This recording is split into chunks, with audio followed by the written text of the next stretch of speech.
Good morning, students. So, Nanes and Lights, I welcome you for the morning means answer writing practice class. चलिए start करते हैं जल्दी से. Right आज हम करने वाले हैं पेपर वन. आपको पता है राइट. सो पेपर वन के लिए हम डिस्कस करेंगे बहुत इंपॉर्टेंट और हिस्ट्री का क्वेश्चन लेके आए आपके लिए. मिडाइवल एंशिएंट सब कंबाइन करके एक बहुत ही होलिस्टिक मैंने क्वेश्चन बनाया है. सो 13 जुलाई मॉर्निंग क्लास है आज. और मॉर्निंग में हम क्या करते हैं, आज तक हमारे 30 क्लास हो चुकी हैं. Okay so go back and watch them also. Right. और डेली आज पेपर वन का हमारे क्लास है 13 जुलाई 10 AM. So let's discuss the question. Art and architecture. How the art and architecture remains of the ancient and medieval Indian times are religious in nature. Discuss with suitable examples.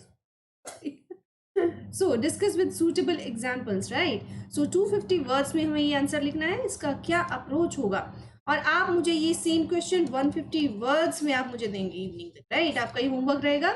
150 words में लिखिए और जल्दी. Thank you so much for 1000 subscriber, 1000 followers on Unacademy and 500 plus on Telegram. और क्या क्या हो गया सबके लिए thank you so much. Right. और यूट्यूब पे भी आप हमारी क्लासेस लीजिए. यूट्यूब पे भी कल हमने 30 क्रॉस कर लिया था लाइव क्लास में. राइट. सो बहुत ही अच्छी इंटरेक्टिव हमारी क्लासेस होती हैं. एंड अकेडमी पे भी 11 बजे मॉर्निंग में क्लास होगा. सो वो भी हम बहुत ही अच्छा हमारा क्लास होता है. Most joyful class on an academy platform. Right. So let's say. So further हमको ये क्वेश्चन मैंने आपको होमवर्क दे दिया. सो इस क्वेश्चन में हम क्या करेंगे, एंशिएंट और मेडाइवल हिस्ट्री जो कैसे हम बोलेंगे कि वो रिलीजियस है नेचर में. सो इंट्रोडक्शन देंगे हम आर्ट एंड आर्किटेक्चर का. रेलिवेंस बता देंगे एंशिएंट एंड मेडाइवल इंडिया का. Then explain of relevant examples how contemporary art form of ancient and medieval times reflects the religious and socio cultural believes in that time. Right.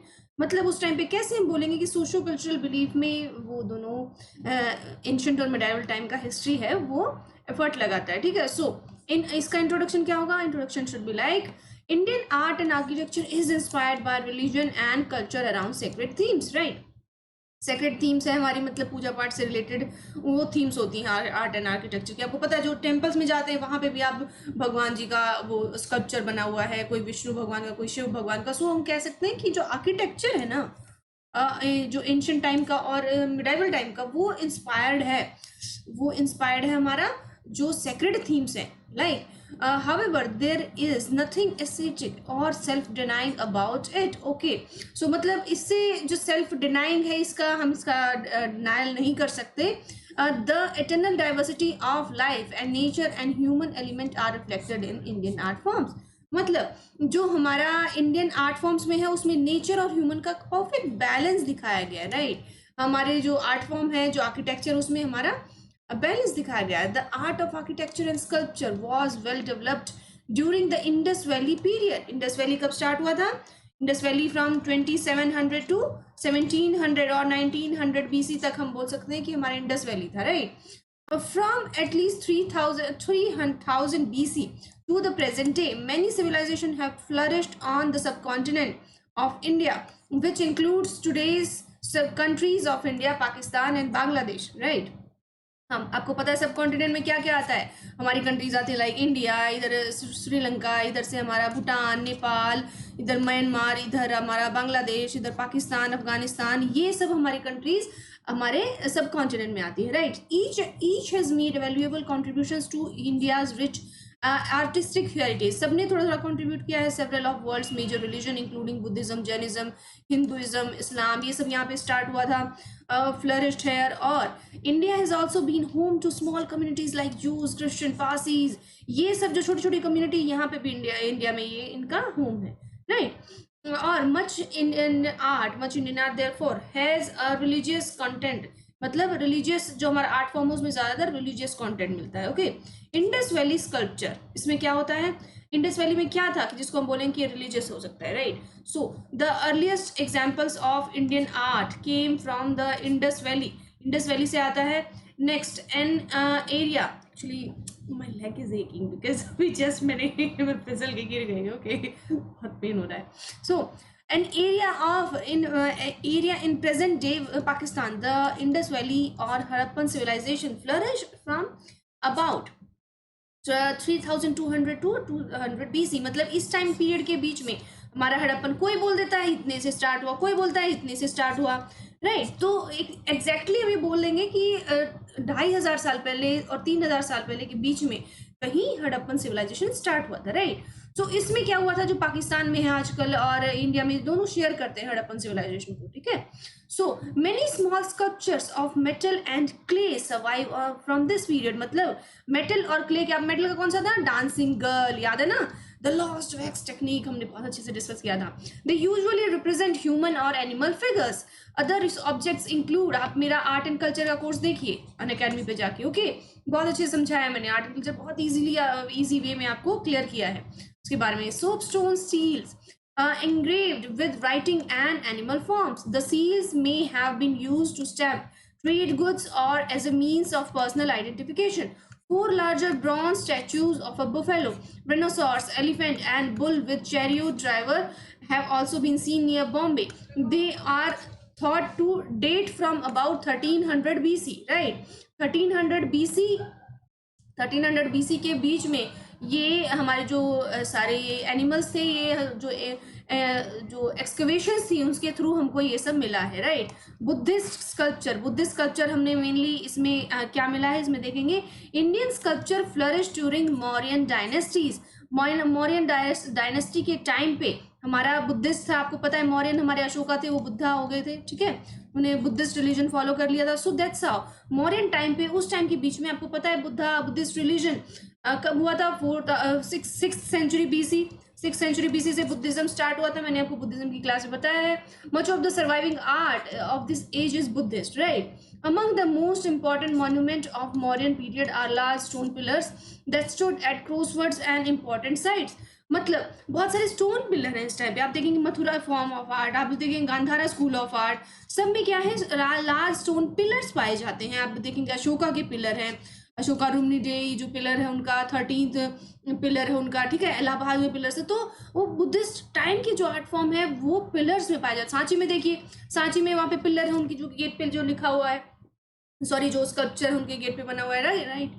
The that stood at crosswords, ठीक है। A pillar often had a lotus shape top bearing imperial rule, borrowed from Iranian art से है। Many pillars also featured important Indian symbols. These include the elephant, the bull and the lotus itself, ठीक है। तो ये सब मिलता है, जैसे हमारा सारनाथ का हो गया, ठीक है, सारनाथ पिलर है ना हमारा, वहां से। और Ashoka was the most famous Mauryan ruler, आपको पता है मैंने, he made Buddhism the state religion, ठीक है, स्टेट रिलीजन बना दिया उन्होंने आफ्टर कलिंगा वॉर, भूलना नहीं है, ठीक है। कलिंगा वॉर कहाँ पे, जो आज उड़ीसा है, उड़ीसा को हम कलिंगा बोल देते हैं, ठीक है। तो दैट्स हाउ इस टाइम पीरियड में उन्होंने फिर बुद्धा अडॉप्ट कर लिया, बुद्धिज्म अडॉप्ट कर लिया। But he tolerated the worship of such traditional village gods as yakshas and yakshini. Yaksha यक्षिणी कौन होते हैं, जो सेकेंडरी गॉड होते हैं, मतलब जो डायरेक्ट गॉड नहीं होते, उससे थोड़ा सा छोटे होते हैं। जैसे राम है, राम को हम यक्षा नहीं बोलेंगे, लक्ष्मण को यक्षा बोलेंगे, राइट। ये देखिए, these were male female and nature spirits, many larger than life stone image of these spirits were made during Ashoka's reign, मतलब यक्षा और यक्षिणीज की, ठीक है। Smaller version begin to be placed on Buddhist movement, मतलब इसका जो छोटे छोटे वर्जन है ना यक्षा यक्षिणी के, ये बुद्धिस्ट रिलीजन में बहुत पाए जाते हैं, right.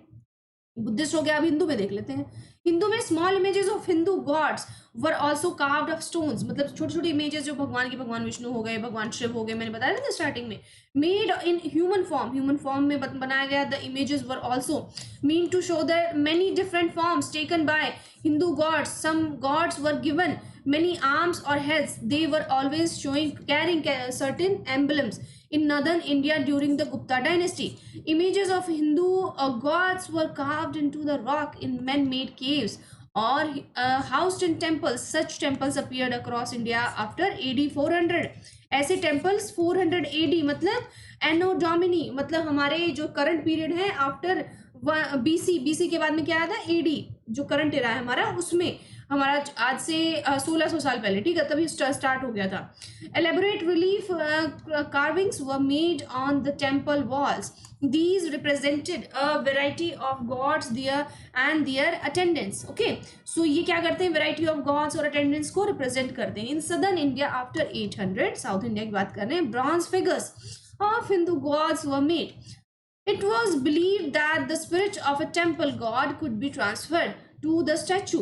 The statue was then carried in religious possession outstanding bronzes were made in the Chola period. Okay, so Chola period में 800 टू 1200 टाइम पीरियड के बीच में, एडी की बात हम कर रहे हैं, उस टाइम पे ज्यादा से ज्यादा साउथ इंडिया में जो टेम्पल्स में जो आर्किटेक्चर था वो फॉर्मेशन हुआ। ठीक है, सो ये तरह से आर्किटेक्चर का गोल्डन पीरियड कह सकते हैं हम साउथ इंडिया में। Okay, During the period from 900 to 1500, Hindu sculpture in the north tended to emphasize the rich decoration. North की बात हो गई है. Much of this sculpture was used to ornament religious buildings. ठीक है. A sculpture of figures decreased after 1200 when northern India was ruled by Islamic ruler. Because आपको पता है बहुत सारे जो मंदिर थे उनका डिमोलिशन कर दिया, बहुत सारे उनको रून कर दिया, उनको खराब कर दिया, उनको तोड़ दिया मंदिरों को, जो मुस्लिम इन्वेडर आए थे ना, लाइक हमारे खलजी हो गया, अलाउद्दीन खलजी हो गया, हमारे जो नए पुराने कौन थे वो जिन्होंने सोमनाथ के मंदिर को कैप्चर किया था, राइट, हमें याद नहीं आ रहा। सो उन्होंने क्या किया था, वो तो रेड मारने ही टेम्पल्स में आते, बिकॉज टेम्पल्स में हमारा सबसे ज्यादा जो प्रेशियस था, बिकॉज हम समझते थे कि हमारा डीटी है, हमारे जो पैसे का, हमारे सोने का, वो रखवाली करेगा, it would save them. So that's how हमारा जो सारा जो हमारा प्रेशियस चीजें होती थी हम टेम्पल्स में रखते थे, तो टेम्पल्स पे उन्होंने रेड किया, right, 17 time. Ruled by Islamic leader, Islamic forbid the use of human images of worship. जो भी इमेज होती है, गोल्ड की इमेज होती थी, वो ले जाते थे, उसको र्यून कर देते थे, ठीक है।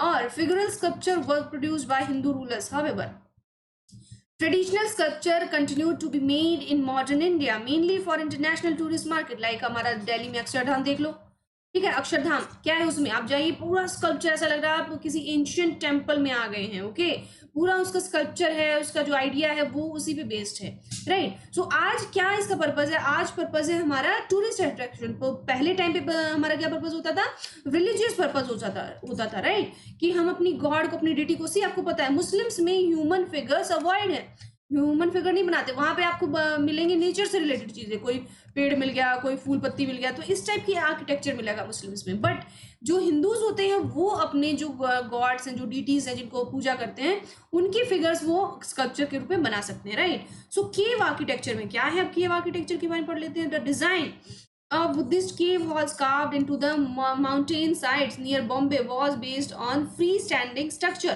built in towns, ठीक है। जो हमारे केव्स है बुद्धिस्ट, हमारी जो 12 बार केव्स हैं एंड ऑल ये सब हैं, तो इसमें क्या होगा कि केव हॉल है, इसमें होता है चैत्या, मैंने आपको बताया चैत्या क्या होता है, बताइए चैत्या क्या होता है। चैत्या और विहारा, विहारा मतलब आराम करने का जगह, चैत्या मतलब असेंबली करने का जगह। ओके, तो ये जो दो प्लेसेस होते थे, ऐसे याद रखना सब चीजें। Cave architecture continued at least into the 800s at such sites as Ajanta and Ellora. Okay, they were created by Hindus and Jainas as well as Buddhists, ठीक है। तो वो हिंदू और जैन जो थे उनसे उनके द्वारा बनाई गई थी। In some cases whole temples were carved out of the rock. The most famous rock cut temple of Ellora is called the Kailash temple. It was named after the mountain on which the Hindu god Shiva was said to be have his place। मतलब Kailash mountain, हमको बताया जाता है ना कि Kailash mountain क्यों famous है, because वहाँ पे जो हमारे शिवा हैं, लॉर्ड शिवा, वो वहाँ पे उनका जगह है, ठीक है। सो दैट्स हाउ, ऐसे हम रिलीजियस चीजें वो ऐड करते हैं। सो अब देख लेते हैं टेम्पल्स में क्या था। Temples, how temples were famous. Large free standing temples were built in India from the 500s onward, mainly by Hindus and Jainas in the north. These temples had curving towers, मतलब जो इनके tower हैं वो curving है, उस पर design है, देखा है ना आपने, जो टेम्पल का ये वाला पार्ट होता है शिखरा, तो इसमें हमारा डिजाइन स्कल्पचर होता है। The architecture of the temple was used to symbolize many things. These included an altar, a residence for god और a shelter for worshipper seeking enlightenment, ठीक है। तो मतलब जो टेम्पल्स में होते हैं, जैसे खजुराहो में आप जाएंगे, खजुराहो में क्या है, हमारा पंचायतन स्टाइल हमारा टेम्पल है। पंचायतन स्टाइल में चारों तरफ आपकी सब्सिडरी डीटीज के टेम्पल्स होते हैं, ये इसका मीनिंग होता है। सो गॉड, उनका शेल्टर, उनसे रिलेटेड वर्शिप की चीजें सब उसमें टेम्पल्स में हम दिखा सकते हैं, उस कल्चर में, ठीक है। सो टेम्पल्स का ये आर्किटेक्चर है mainly. Many such temples were built in northern India. Outstanding examples are also found in Khajuraho. मैंने बताया आपको, खजुराहो का सबसे फेमस कौन सा है, महादेव मंदिर, महादेव लक्ष्मण मंदिर, यहाँ पे बहुत सारे नाम है मंदिरों के। Bhubaneswar on the eastern coast, the Somnath in the west. Okay, Somnath कहाँ पे, गुजरात में, और भुवनेश्वर हमारा ईस्ट में, सोमनाथ वेस्ट में, ठीक है। ऐसे। और in southern India temples were more like places palaces, मतलब बहुत ज्यादा डेकोरेटेड इनकी आर्ट फॉर्म होती थी। Great walls with tall gateways were built to include much of the surrounding city within the temple grounds. मतलब क्या होता है कि ग्रेट वॉल्स, बड़ी बड़ी दीवारें बनाई जाती थी चारों तरफ, बट उनपे बहुत सारा उनपे भी कार्विंग की जाती थी, right. Islamic rulers gain political control over northern India in 1190s में ये इस्लामिक रूलर था। Long before this period Islamic merchants along the coast of India had hired local craftsman to build structure for their use. Okay, so मतलब क्या हुआ इसका, Islamic ruler जो थे हमारे वो पॉलिटिकल कंट्रोल उन्होंने 1190, आपको पता है दिल्ली सल्तनत आ गया था तब तक। ओके, सो दैट्स हाउ तब तक उन्होंने ये कर लिया। One common type of Islamic building is the mosque. A mosque is where the faithful gather for prayer. Most mosque have an open courtyard surrounded by the covered hallway and all oriented towards the sacred city of Mecca। ठीक है, मतलब मक्का की तरफ उनका facing होता था। और in India this would be west south west, because देखो इंडिया ऐसे सिचुएटेड है यहाँ पे, ठीक है। सो इंडिया के वेस्ट में क्या है, गुजरात, और यहाँ से हमारे अरेबिक जो अरेबियन कंट्रीज है, मिडिल ईस्ट, यहाँ पे यहीं पे है ना, तो वेस्ट और साउथ वेस्ट ऐसे। तो यहाँ इस फेज में, इस फेजिंग में हम ये मुस्लिम आर्किटेक्चर ये बनाते हैं। Under the patronage of sultans and emperors a variety of Indo Islamic architecture. वो पता है डोम्स किसके टाइम पे बनना स्टार्ट हुआ था, कौन था जिसके टाइम, बताइए, याद कीजिए। मैंने बताया आपको दिल्ली सल्तनत के टाइम पे। Some were based on local styles, other borrowed from Islamic architecture. Mosques, tombs, palaces are survived from this era known as the Sultanate period. They also survived from period of Mughal rule that followed it, right? मतलब Mughal rule उसके बाद, दिल्ली सल्तनत के बाद क्या है, Mughal rule, उसने उसको फॉलो किया और उसने भी इसको जो इसमें चल रहा था उसको प्रोपोगेट किया, मतलब आगे बढ़ाया, ठीक है। Conclusion, what should be the conclusion for this question? Right conclusion would be temple architecture evolved over the centuries, and despite some regional variation it arrived at a standard arrangement with involved huge walled complex with massive decorative gateways giving entrance to a sacred space or lesser shrines dominated by main temples and its monumental series of towers। okay, कहने का मतलब है जो temple architecture हो गया उसमें भी हमारा आर्किटेक्चर इवॉल्व हुआ, बढ़ा। और फिर जो हमारा मुस्लिम आर्किटेक्चर आ गया उसने हमको डोम्स दिया, उसने हमको वॉल्स पे जाली आर्ट फॉर्म है ये उन्होंने दिया, ठीक है। सो ये मेंस के लिए आपके लिए बहुत इंपॉर्टेंट रहेगा ये जो फॉर्मेट जो आर्किटेक्चर है, ये अगर आप पढ़ेंगे, ठीक है। सो architecture, so this should be like arrived, excuse me for the sounds, actually near about my house वहाँ पे construction चल रहा है, right? So it arrived as a standard arrangement which involved a huge walled complexes with massive decorative gateways giving entrance to a sacred space। मतलब जैसे हम गोपुरम बोलते हैं जिसको, ठीक है, क्या हो गया गोपुरम, गोपुरम मतलब जो एलोंगेटेड जो गेट्स होते हैं मंदिर के, उसमें क्या वो गेट्स पे भी बहुत बड़ी बड़ी, मंदिर से भी ज्यादा गेट्स पे ध्यान दिया गया था कई मंदिरों में, तो राइट। सो दैट्स हाउ हम ये बोलेंगे कि ऐसे ऐसे हमारा जो ये आर्ट फॉर्म है ये इवॉल्व किया एंशिएंट और मिडाइवल टाइम में, ठीक है। तो मिडाइवल में हम लिखेंगे, हमने बताया कि उनका भी सेक्रेड होता था, बट वो क्या लिखते थे, वो आयतें लिखते थे, वो पिक्चर्स नहीं बनाते थे अपने गॉड का या किसी का भी, वो आयतें लिखते थे, ठीक है। मतलब वो जो कुरान की जो वर्सेस है, कुरान में जो लिखा गया वो उस पे वो डिनोट करते थे, दैट्स हाउ। सो इसलिए हम जो रिलीजियस जो पॉइंट ऑफ व्यू से हम एंशिएंट और मिडाइवल आर्ट को कनेक्ट कर देंगे, right. So this is all about today, okay. So आप इसको 150 वर्ड्स में लिखेंगे, right. Thank you so much for joining me, और इसको जल्दी से लिखिए, और मिलते हैं हम इवनिंग मॉर्निंग का 11 AM का क्लास में, right. So thank you so much.